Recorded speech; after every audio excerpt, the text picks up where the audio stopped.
Hello दोस्तों, कैसे हैं आप सब। परिवहन के दूसरा भाग में आप लोग का स्वागत है। पहला परिवहन का पहला भाग में इंट्रोडक्शन देखते हैं। परिवहन होता क्या है? कोई भी पदार्थ को हमारे शरीर में या कोई भी लिविंग थिंग्स में जो परिवहन करता है। जाहिर सी बात है, परिवहन हमारा जैव प्रक्रिया का हिस्सा है। कैसे हिस्सा है आप लोग को बता दी है, पिछला क्लास लेक्चर में देख लीजिए। कहा कि ये भी हम लोग को जिंदा रहने के लिए जरूरी है। जैव प्रक्रिया का एक तीसरा चीज है जो हम लोग को जीवित रहने के लिए बहुत बहुत बहुत इंपॉर्टेंट है। इस संदर्भ में हम लोग अब आगे देखेंगे। हम लोग को पता है बायोलॉजी पढ़ रहे हैं, जीव विज्ञान, जंतु के बारे में पढ़ेंगे, मतलब एक लिविंग थिंग्स के बारे में पढ़ेंगे। हमारा पेड़ पौधा, सजीव के बारे में पढ़ेंगे, पेड़ पौधा और जंतु। हम लोग पहले स्टार्ट करेंगे पेड़ पौधा के बारे में, परिवहन पढ़ेंगे। पेड़ पौधा में परिवहन कैसे होता है तो हेडिंग हम लोग देखेंगे दोस्तों, पौधों में परिवहन। पौधों में परिवहन, जी हाँ दोस्तों, पौधों में किस चीज का परिवहन होगा दोस्तों।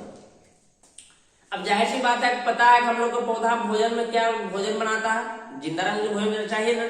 भोजन के लिए क्या क्या लगता है दोस्तों? पहला तो CO2 कहां से मिलता है? वातावरण से, सही जवाब।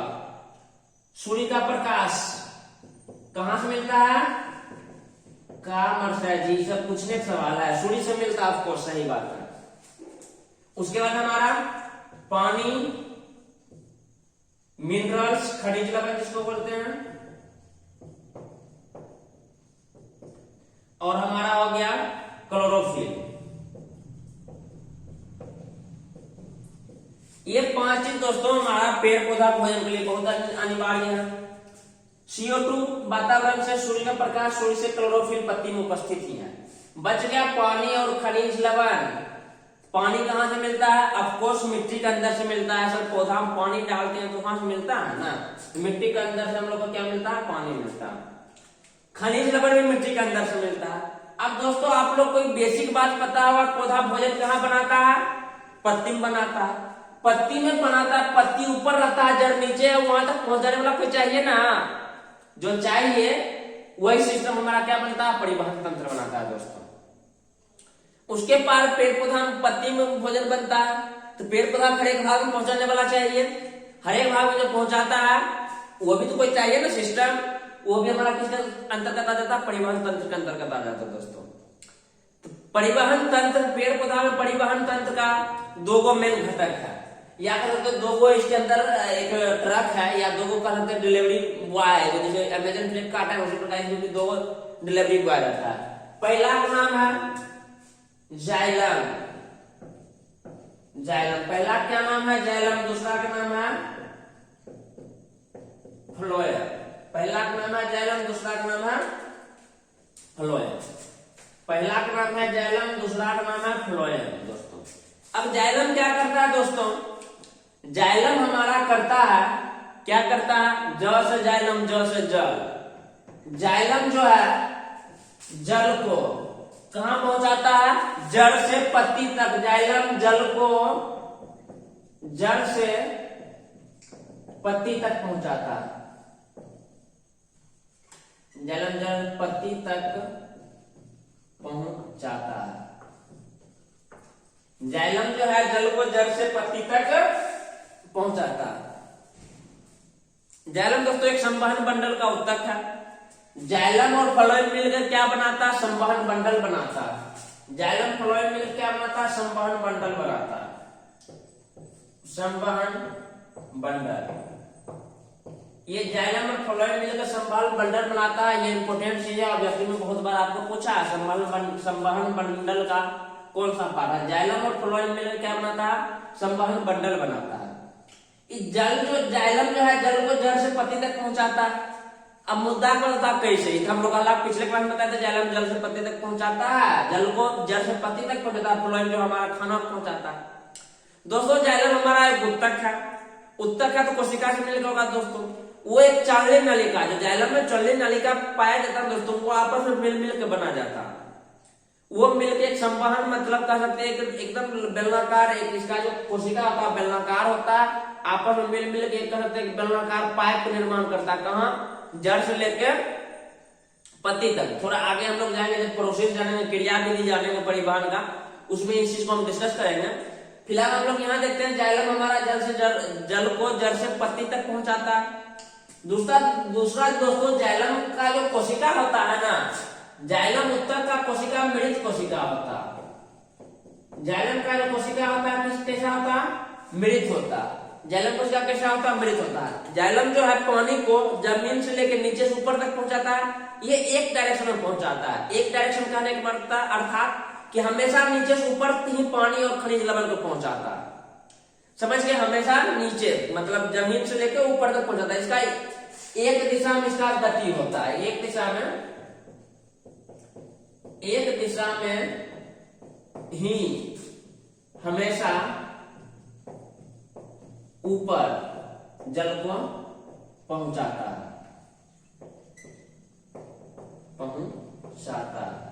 एक दिशा में हमेशा जल को ऊपर पहुंचाता है। दोस्तों समझ गए? जाइलम जल को जड़ से पत्ती तक पहुंचाता है। इसका कोशिका होता है मिलित होता है। ये एक दिशा में ही पहुंचाता है। दोस्तों आगे प्रोसेस क्रिया विधि क्या है थोड़ा हम जाने कि मिश्रण विधि द्वारा पहुंचाता है। मतलब एक मिश्रण द्वारा क्या था, जड़ से पानी मिश्रित होकर जड़ में आता है, जड़ से फिर एक सिस्टम बना हुआ रहता है तो वहां जाता है। आखिर वो कैसे प्रोसेस होता है उसके बारे में भी हम आगे चर्चा करेंगे।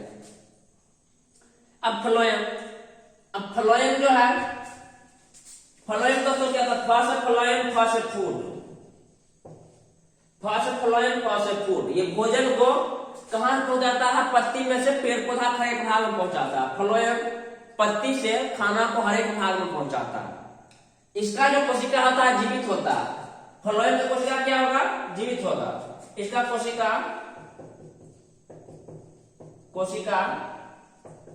जीवित होता है। इसका कोशिका जीवित होता है। इसका कोशिका जीवित होता है। उसके बाद दोस्तों ये जो है ना दोनों डायरेक्शन नीचे मतलब नीचे भी खाना पहुंचाता है, ऊपर भी पहुंचाता है। मान लीजिए अगर हमारा पेड़ पौधा बहुत तना निकला हुआ रहता है, तना निकला रहता है तो कुछ बहुत सारा तना नीचे से रहता है।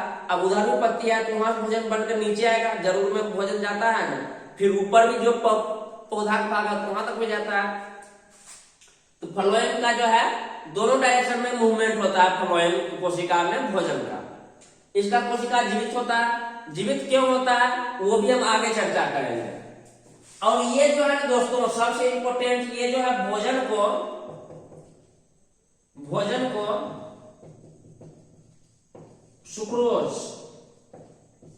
सुक्रोज के रूप में परिवहन करता है। सुक्रोज के रूप में परिवहन करता है। ये जो भोजन है दोस्तों ये किस रूप में परिवहन करता है? सुक्रोज के रूप में परिवहन करता है। कहां से? पत्ती से लेकर हर एक पार तक पहुंचाता है। समझ गए? फ्लोएम का जो हमारा कोशिका होता है जीवित होता है। ये खाना को पहुंचाता है हर एक भाग में। इसका जो गति होता है दोनों टाइप, ऊपर भी होता है नीचे भी होता है। दूसरा ये भोजन को किस रूप में पहुंचाता है? सुक्रोज के रूप में पहुंचाता है। ये बहुत इंपॉर्टेंट है। तो भोजन में बनता है ग्लूकोज को कन्वर्ट करता है सुक्रोज में, फिर ये सुक्रोज को पहुंचाता है। दोस्तों ये जाइलम और फ्लोएम के बारे में समझ गए। अब दोस्तों जाइलम और फ्लोएम किसमें होगा? जाहिर बात है जो जटिल पौधा होगा, जो विशाल पौधा होगा। विशाल मतलब जो भी हमारा पौधा है जिसमें जड़ तना पत्ती अलग भाग है, लेकिन वो बहुत सारा पौधा था। एक कोशिका भी पौधा होता है जैसे यूग्लिना हो गया, क्लेमाइडोमोनास हो गया, ये सब हमारा एक कोशिका पौधा है। शैवाल हो गया, ये सब एल्गी जो है ये सब हमारा एक कोशिका पौधा। देखते हो जमीन पे मतलब पानी पे ऐसे चिपका हुआ हरा हरा कलर रहता है, ये सब हमारा क्या है? एक कोशिका पौधा। अब एक कोशिका पौधा मतलब जड़ पत्ती ये सब तो थोड़ी रहता है। अब एक कोशिका पौधा जब ये सब नहीं रहता तो उसमें हमारा भोजन का परिवहन कैसे होता है? तो उसमें दोस्तों एक ही लाइन में सवाल है, विसरण के द्वारा होता है। विसरण के द्वारा ही भोजन का उसमें परिवहन हो जाता है। एक कोशिका तो उसका शरीर है उसमें कहां ले जाएगा? तो विसरण के द्वारा उसका जो डायरेक्ट मतलब जो खाना बना वही पूरा फैल जाता है विसरण प्रक्रिया से। समझ गए दोस्तों? जाइलम में फ्लोएम में कैसे हमारा भोजन का ट्रांसपोर्ट होता है, पेड़ पौधा में परिवहन। अब दोस्तों इसका आखिर प्रोसेस क्या है? हमारा जो प्रोसेस जाइलम जो है परिवहन होता है, कैसे परिवहन होता है दोस्तों इसमें हम लोग देखेंगे। अब आगे की क्रिया देखेंगे, परिवहन का क्रिया विधि।